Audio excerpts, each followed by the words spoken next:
Hey guys, welcome back to another video. So you might be confused as my channel mainly does animatics and animations, but something a lot of people don't know is that I also have a side hobby in doll customization. If you're interested in that, then stick around. Alright, let's get into the video. To begin, I wanted to make a spooky Halloween doll. Well, not really that spooky. At first, I contemplated making some sort of monster, but I'm relatively new to this hobby, and I didn't want to stray too far from my comfort zone. After all, I'm already using a different doll base, which you'll see in a couple minutes. Having just gotten my new Instagram, which, by the way, go follow me there, at Zlorabelle, I was really excited to share concept art and have you guys pick which one you liked the best. The issue was, it was around my third post, and I really didn't have that many people following me, so I ended up not getting any sort of answer. Well, on to plan B. Instead of using the Instagram, I decided to ask some of my friends and family members and see which doll they liked best. Overwhelmingly, D got the vote. Design D was a candy corn gnome inspired design, while a lot of the other ones are more magical girl inspired. With that out of the way, let's get into making the doll. I actually started with unboxing the doll. They are the Cave Club dolls, which are brand new, and I was drawn in by their cute colors and their adorable face mold. I picked up one Slate and one Tella doll. I was planning to use Tella for this doll. I don't really know what to do with Slate just yet, so comment below any ideas. Once we got her box out of the way, I began to use her clothes as reference for making patterns. This is a common practice where basically you trace the previous patterns of any sort of doll from the same line that you're customizing, and you use those patterns in order to create brand new clothes. Usually I do have to do a couple of adjustments and they'll always turn out looking a little bit different, but for the most part, you can use the doll's previous clothes to make new ones.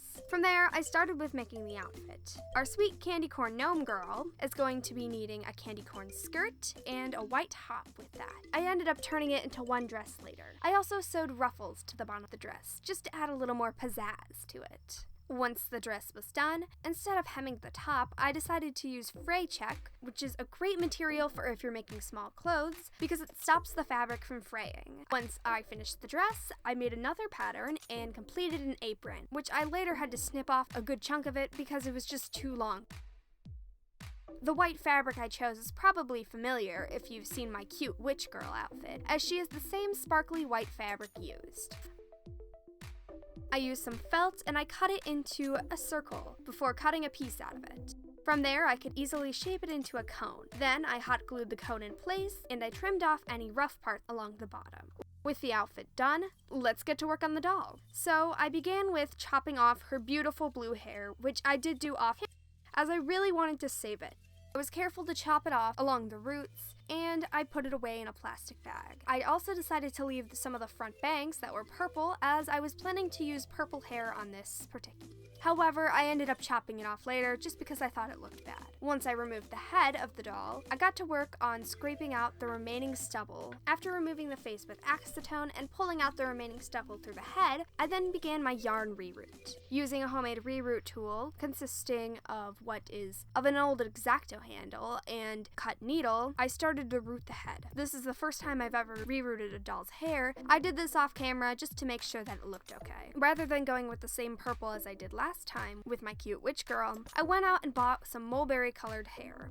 However, this wasn't all fun and games. The rerouting process actually ended up lasting me about 4 or 5 days. One thing I do have to say about the reroute was that I definitely plugged way too much hair. I was trying to do that so that I would cover up the blue paint that was still left on her head, which I had decided not to remove. Her hair ended up being way too thick. After spraying the head with Mr. Super Clear, it was now time for the face-up. One of the main issues using Mr. Super Clear is that it has to be in the right temperature. And with the cold winter up ahead, well, I didn't use it in the optimum conditions. It worked fine the first time, but you'll see what I mean later.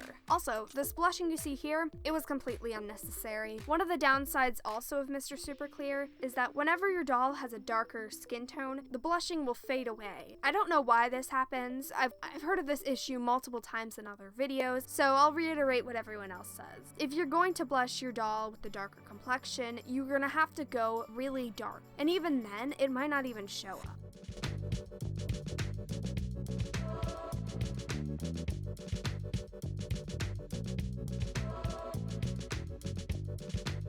Well, in any case, I continued on with the eyes using acrylics, which I'm now really thankful I did. Using colors similar to the candy corn's yellow and oranges, I filled in her eyes and added little white eye shines.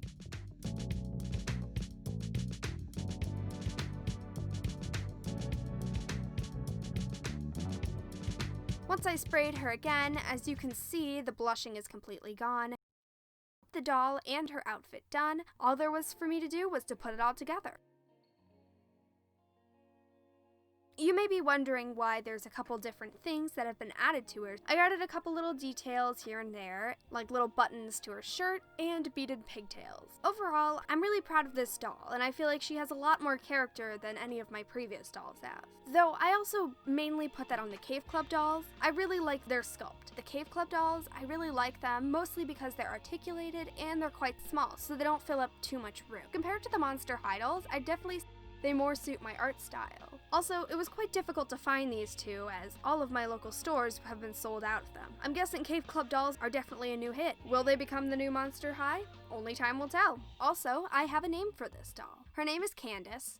Candace Cornwell. I know, it's such a cheesy name. I was going to name her Candy Corn, but I felt like it was kind of, I don't know, uncreative. So we're working with Candace right now. I really hope you guys enjoyed this video. Be sure to like, comment, and subscribe, and also make sure to click the bell for more content. And if you want to see higher quality pictures of this doll, be sure to check out my Instagram @Zlorabelle. And remember, have a great day. Goodbye!